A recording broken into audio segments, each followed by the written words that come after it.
Good evening and welcome to Panorama Ramara.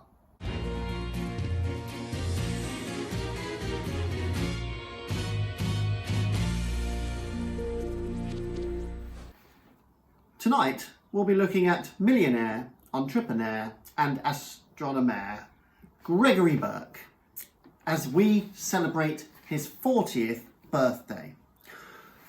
The following video is a look back at the first half of his life. The first 40 years. We'll be interviewing not only his nearest and dearest friends, but also experts that can tell us what really goes on in the mind of Gregory Burke.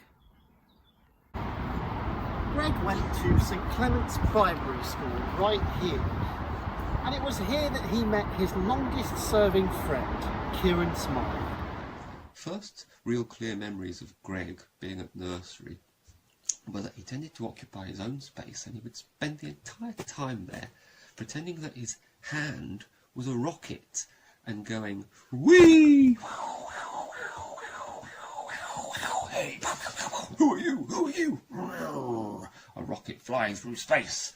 And from there on, his obsession with space just kind of grew, really. Greg and I, of course, attended the same primary schools. We had some fairly raucous parties, particularly with the egg and spoon racing around Greg's house. His dad used to erect one of those Indian tents, what do you call it, a wigwam. But by far the pride and joy, the crown jewel in Greg's empire was his log cabin, or I've got strangest recollection that he referred to it as a lock cabin back then. It was around now Greg became a Catholic and as such moved to St Andrew's Catholic School. As he grew, he became more and more popular with the other students and became something of a role model. Greg was one of the most popular boys in the school. In fact, I think he was top of every class I was in, even PE.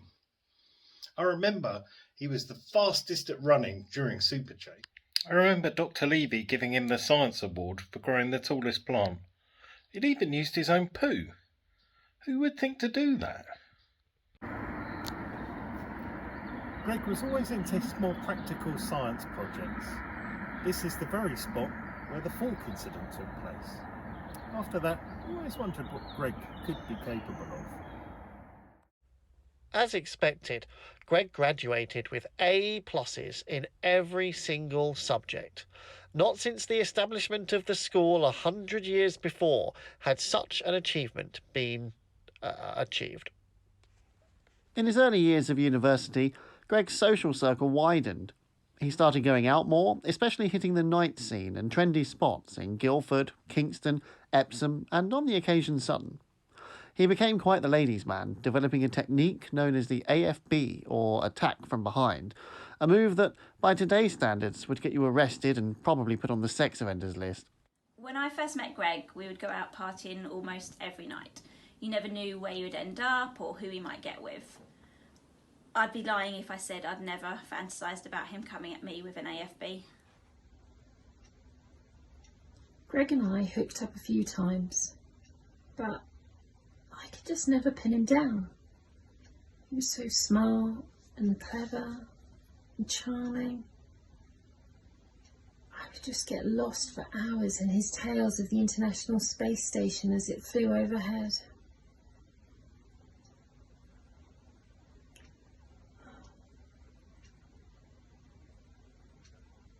It's just so romantic. But then, around the time Jesus was expected to come back and save us, disaster struck. Greg became sick with a mystery illness.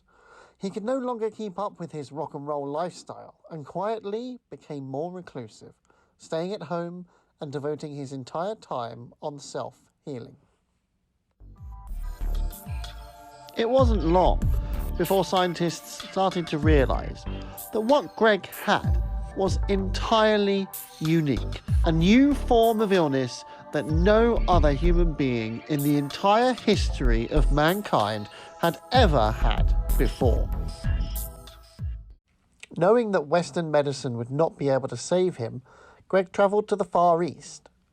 he travelled for months on foot, meeting many wise men and learning all they had to teach him. It was here that he learnt to suppress his illness and push on with his goals.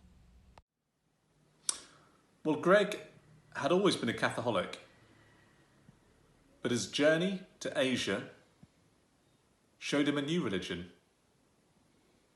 It took him many months of training, and usually in swamps, but eventually he learned how to use the Force. Star Wars, wonderful Star Wars, beautiful Star Wars. Da da da da. The first thing he did was fight against the Brexit campaign. As well as handing out leaflets at Epsom train station, he also attended marches in the centre of London. So, me and my mates decided to go down to London to show the Prime Minister exactly what we thought of this Brexit nonsense.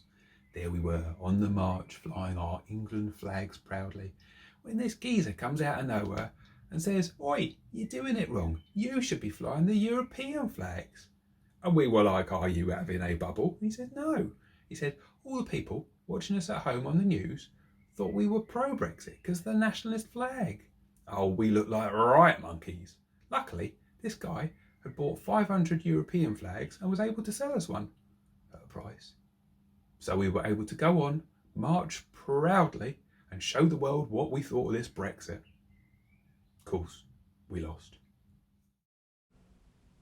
Greg was defeated.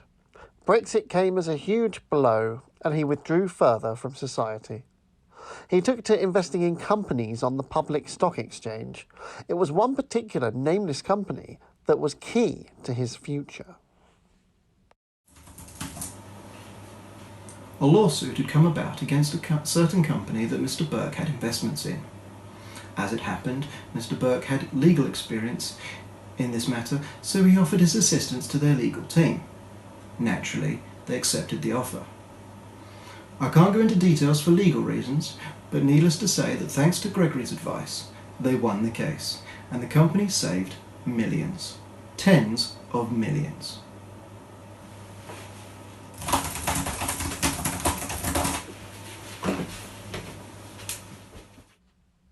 Greg was now a very wealthy man, yet he didn't let it change him.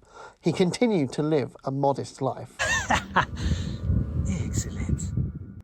In 2020, when the global coronavirus pandemic hit, Greg used his millions to set up a company to create face shields for medical professionals.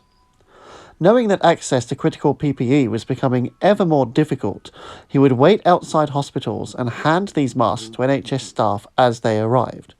We now know that through his efforts, he saved hundreds, if not thousands, of lives.